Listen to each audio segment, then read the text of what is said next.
Hello, everyone. This is MC Deck Discussions, and I'm Abi Small, and we're here for another deck discussion today with She-Hulk in leadership, and it is called About Flippin' Time or the Hellcat Strut. Originally, I couldn't narrow it down to originally I had it narrowed down to just this one. I wanted it to be all about flipping, but it didn't have enough flipping in the beginning. But by the time the deck finished, it really did. And I did want to still emphasize the Hellcat Strut. So I decided I'm just going to keep both titles to give a real sense of what the deck is about. So it is very much about emphasizing Hellcat as a permanent ally out there, Voltron ally, and buffing her up and making her just awesome, and being able to take care of all threat. And then, but also, it is about flipping down to alter ego as regularly as one can to take advantage of that 6-hand size and really be able to make this deck sing, right? So there are a few cards here. I actually want to mention some. Originally, the deck had 44, 43. I can't remember how many it had in it. And so I didn't want to include the 3 copies of Suit Up, and those eventually got in there. So before I go over the deck, I wanted to mention that I went ahead and when I refined the deck, I originally had a couple of cards that I removed so that I could make room for several other cards. So it ends up being a pretty large deck, but this deck ended up being a lot more fun once it got up there. And by adding the 3 copies of Suit Up, it actually had more opportunities to play allies. So it ended up working out a lot better. And She-Hulk doesn't necessarily want all of her cards to be the predominant cards. So having extra cards that are not her cards felt right. The only problem with She-Hulk, of course, is if you can't flip down regularly, she only has a hand size of 4, and you could end up with a situation where you are not getting you're not getting a chance to get allies out, and this deck really needs those allies out.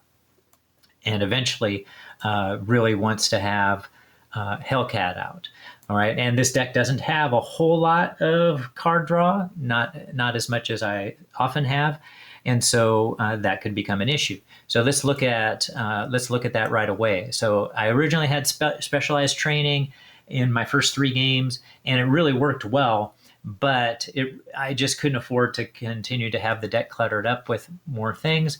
So I was using it in order to buff up, to grab the particular specialized training. So it's a 0-cost card, 5 threat, and then once you defeat it, you can get a specialization upgrade. And the specialization upgrade I was choosing would give her an extra 4 hit points, and every time she gets damaged from an attack, or the first time when she gets damaged from an attack, you could choose to exhaust that card and draw a card.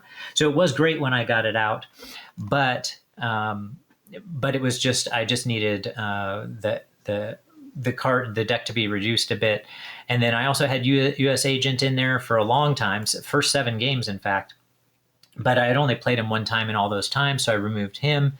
And then I had originally 3 copies of Earth's Mightiest Heroes, which I'll go over later, but I reduced it by 1. So reducing it by 3 cards allowed me to, first of all, get Endurance in there, and then 3 copies of Suit Up, and then 1 copy of Inspired, right? So I'm going to go over the allies, but then also mention how Suit Up, and then eventually make the call, increase the number of allies artificially.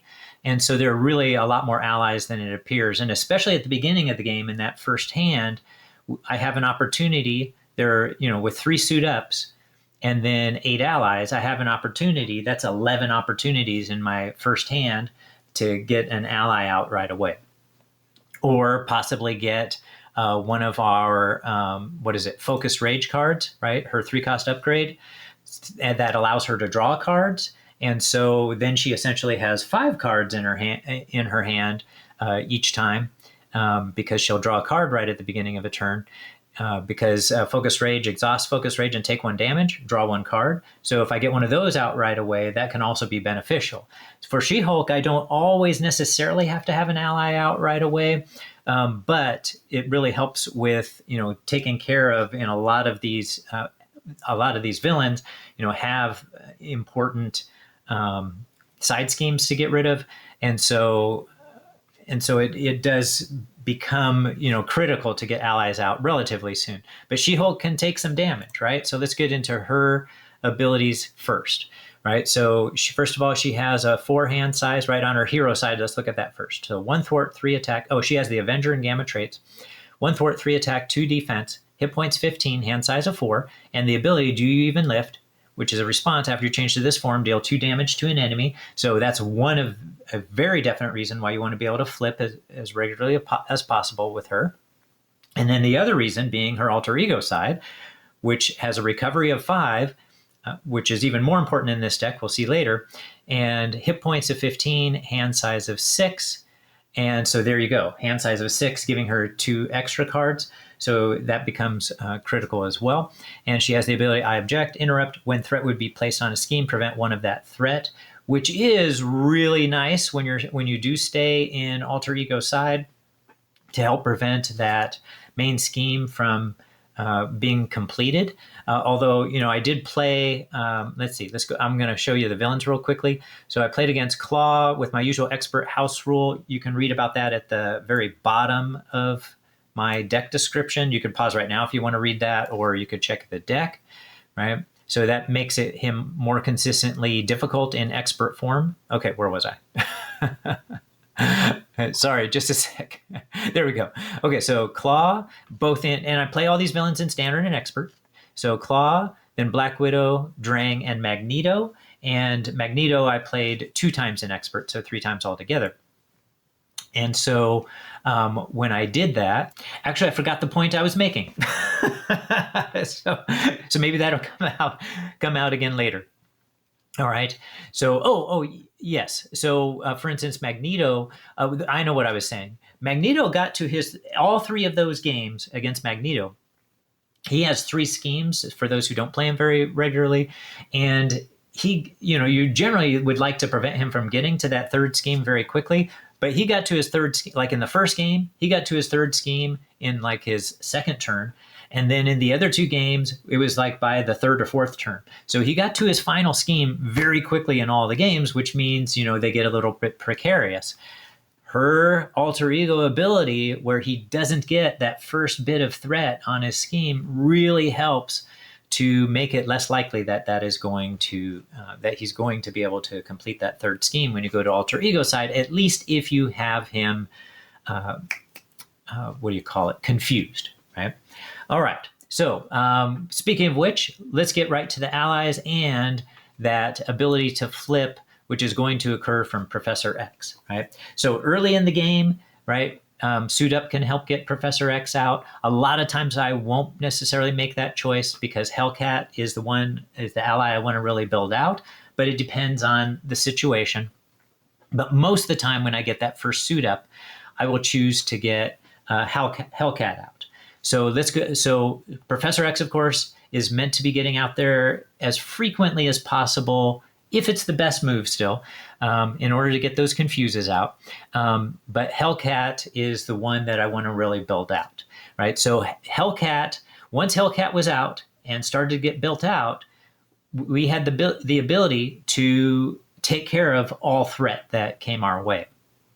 However, it's not really intuitive to do that, right? So I decided when I built this deck, I was like, well, I wanted a deck that flipped, but I also was curious about if I built out Hellcat, which isn't intuitive to do because she has this ability, right? So 3 cost, wild resource, 1 attack, 2 thwart, 3 health, and her ability, action, return Hellcat to your hand. So you always have her available to come back out, or she becomes a resource when she comes back to your hand.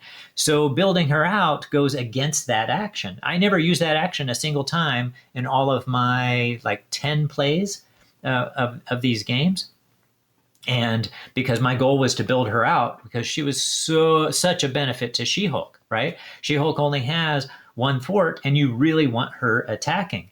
And because when she flips flips up to her hero side and deals 2 damage, that 2 damage plus her natural 3 damage, and she very often has an easy chance to do another 3 damage, or maybe doing 5 damage or up to 7 damage because of her, superhuman strength.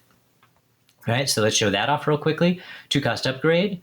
And it has, let's see, superpower traded. She-Hulk gets +2 ATK, but it does has the forced response. After She-Hulk attacks, discard superhuman strength and stun the attacked enemy. We'll come back to that when we talk again about how that went against the allies, against the villains. Well, no, let's talk about it now. I have a tendency to forget to come back to things, so let's just talk about it now. All right. So there are 2 copies of this, right? So when she gets the +2 ATK, she has 5 attack. But that's temporary, right? Because of this forced response. So for those who may not know, if though you cannot trigger something that comes after the cost arrow, then this forced response doesn't occur. So she sticks with that +2 ATK. So let's say that you have a 5 health minion out.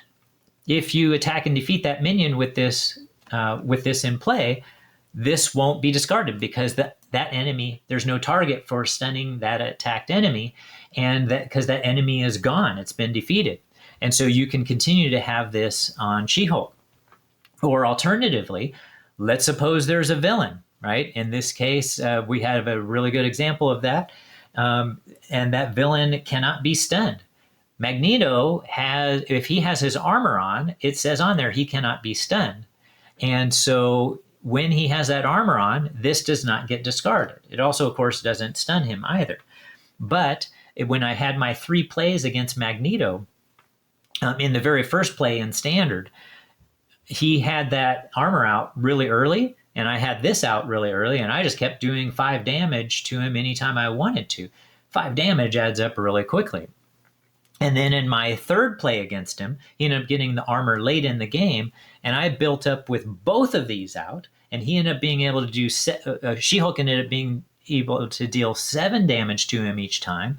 And the end of the game, She-Hulk did 21 points of damage to him in that final. She got to attack 3 times because he couldn't be stunned.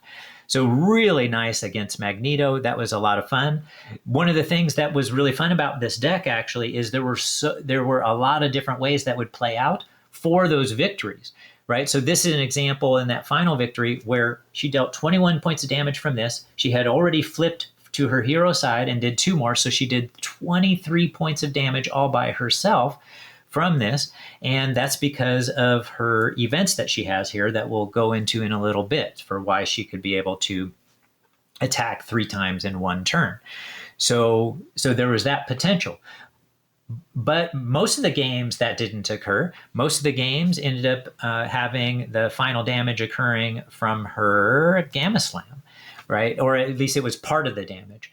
So she could build. She has 15 health. And this is a 4-cost event. Attack and superpower has this hero action: attack, deal X damage to an enemy to a maximum of 15. X is the amount of damage you have sustained. So if she doesn't have the buff here, right? So I had mentioned that endurance was added actually pretty late.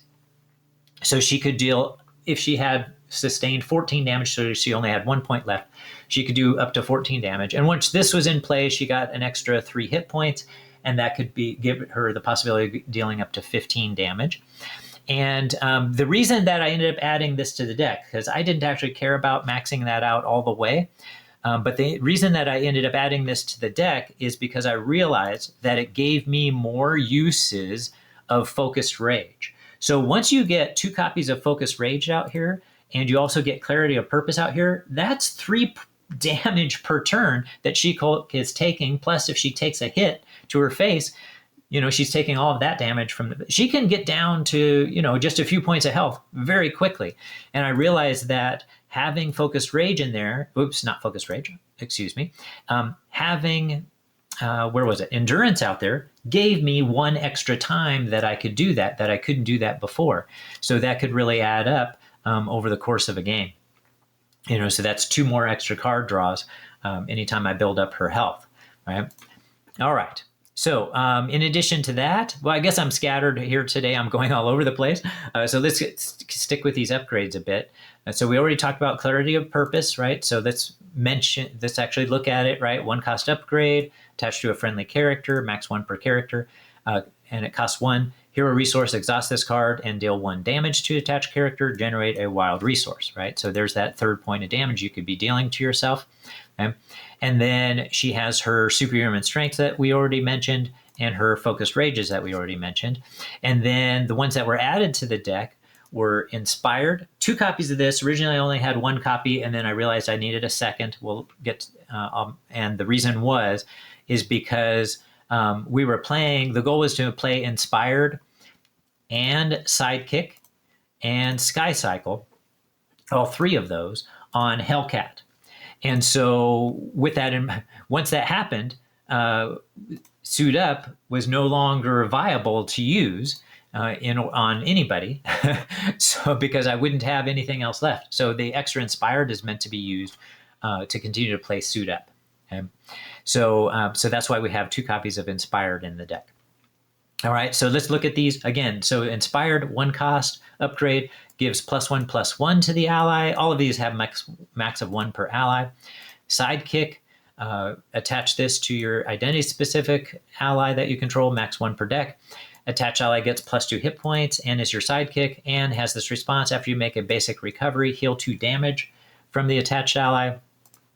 And then in addition to that, which does mean I could have added, instead of Earth's Mightiest Heroes, there's another card I could have added instead, maybe should have. I can't remember the name of it right now, but it's the one that allows you to ready both your hero and your identity-specific ally.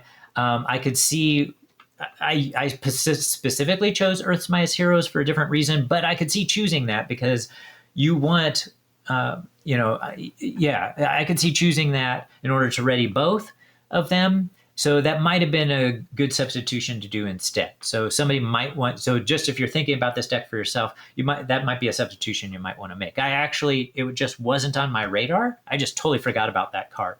So I might actually replace these 2 with that card in the future, though it was more flexible this way, because I might as well talk about Earth's Mightiest Heroes real fast, right? Hero action, exhaust an Avenger character you control, ready another Avenger character you control. And I do have, this is an Avenger deck basically, other than, because Hellcat is an Avenger ally, so are all the rest except for Professor X and Maria Hill.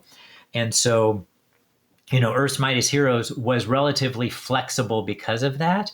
And I still might choose to keep it even with that consideration in mind. Okay. All right. So finishing this up. So once Hellcat is built out. So let's look at her in detail now, right? So 3 cost. I already did once, but now let's look at how she would be impacted by having those upgrades on her. So she has 1 attack, 2 thwart, 1 consequential for each, 3 health. Okay. And I'm ignoring at least the return to Hellcat to your hand. Early in the game that could have been used. I just never used it. Okay. So once she's built out with that, right? So once you have a copy of Inspired on here, now she's 3 thwart, 2 attack. Once Sidekick is out here, now she can stay out on the board forever. First of all, it just gets 2 extra health.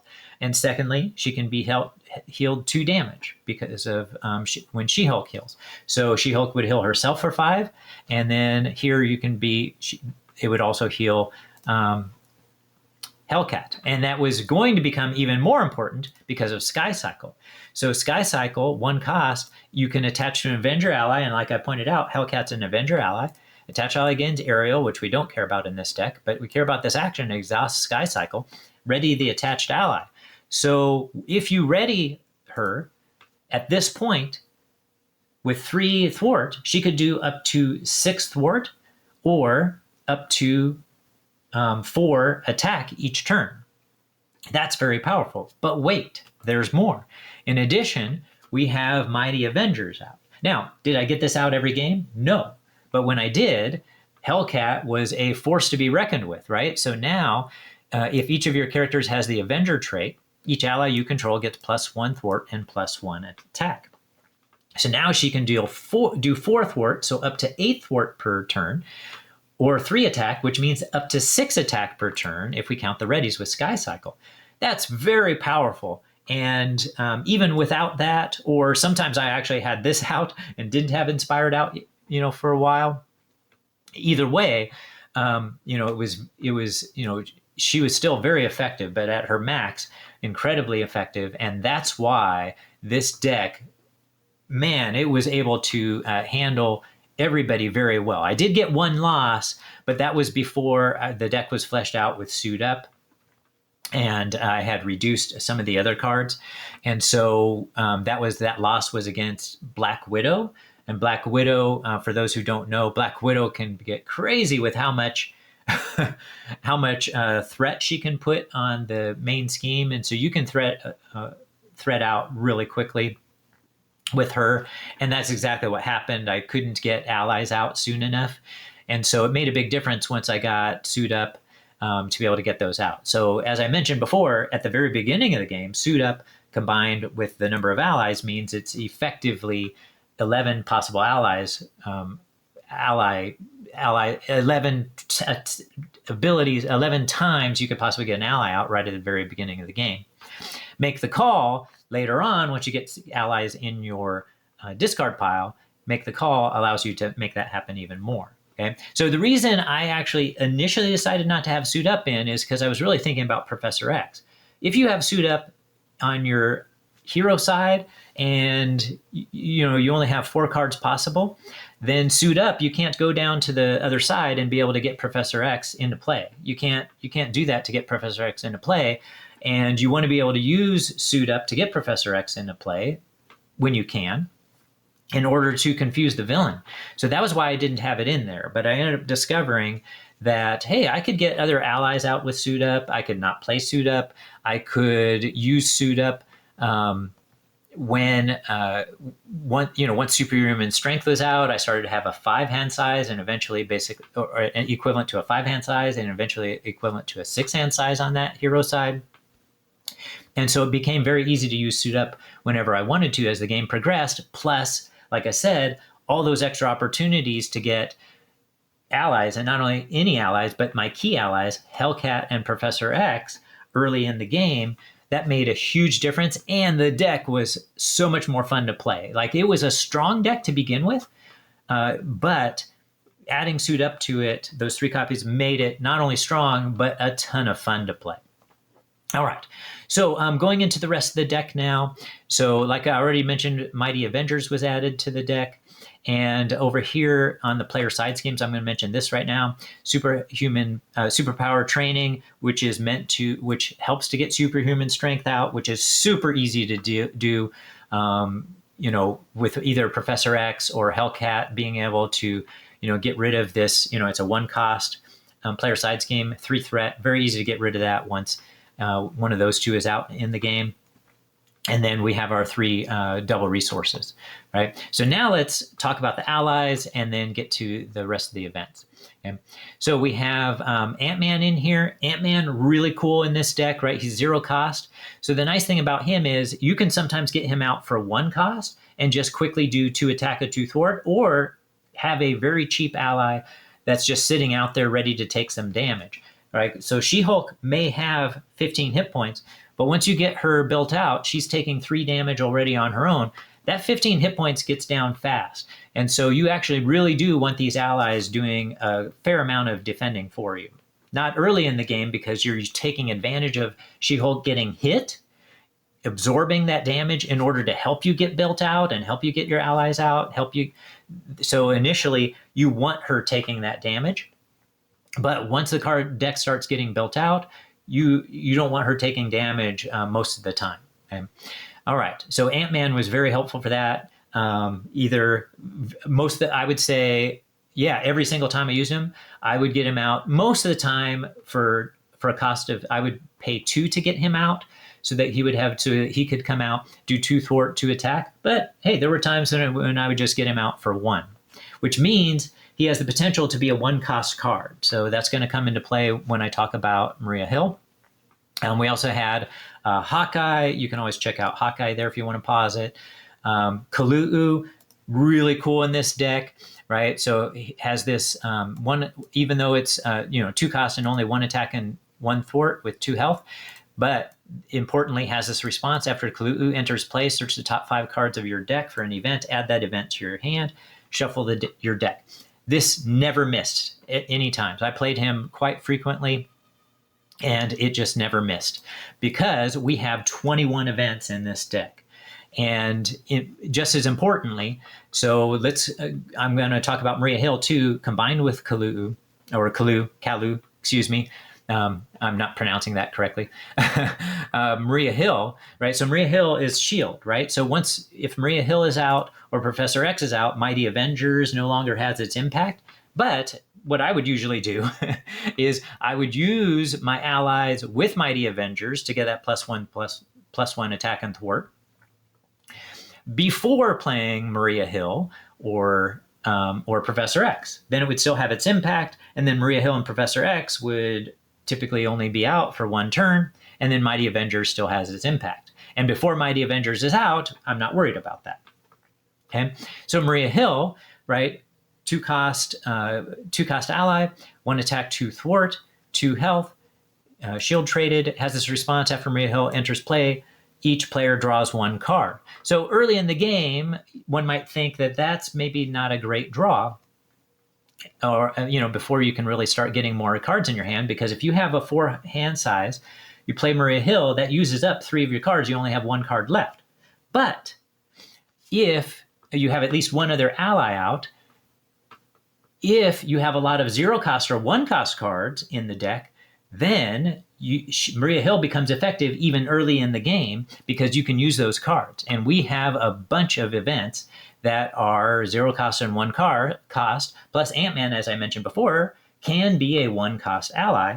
And so when Maria Hill draws that card, you have 2 cards in your hand. You have the ability to play one of those 2 cards a lot of the time. I'll go ahead and mention this right now. I had it summarized right here. Maria Hill. So even with that hand size of 4, there are 18 possible 0 or 1-cost cards. So that's a lot of cards. That's if you're counting Ant-Man. And not counting Legal Practice or Make the Call. There are 3 copies of Make the Call in the deck. So I'm not counting Legal Practice in that because I never used it the entire game. Okay, and then in any of the games, I should say. But there are 3 copies of Make the Call. Okay, so but if Ant-Man happens to be in the discard pile, now Make the Call does count as basically a 1-cost card, and you'd be able to get even Ant-Man out. Or as soon as you have the deck up to 5 or 6, all of a sudden you have a lot more possibilities available to you for playing other cards too. So Maria Hill ended up being a great asset there. Same with Kalu. All right.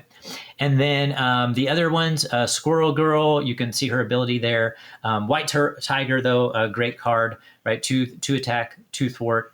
Response, after you play White Tiger from your hand, draw X cards, where X is equal to the villain's stage number. If the villain has no stage number, draw 1 card. So initially, if you're playing against Standard, this might, only draw you 1 card, but in Expert, it draws you at least 2 and possibly 3 cards. Just in case somebody wanted to look at Squirrel Girl, you can pause this and look at her ability. She essentially does, 1 damage to all enemies when she comes out. All right. So there they are. And like I said, the only 2 of those that are not Avenger traded are Professor X and Maria Hill. And now getting to the events. So we have Earth's Mightiest Heroes with having all those Avengers out. This is 0-cost, exhaust an Avenger character you control, ready another Avenger character. So primarily that was meant to be used to ready either She-Hulk or Hellcat, right? And so there it is. And even if you only have those 2 out, one or the other can be ready depending upon what you want to have occur and depending upon how much damage Hellcat has already sustained.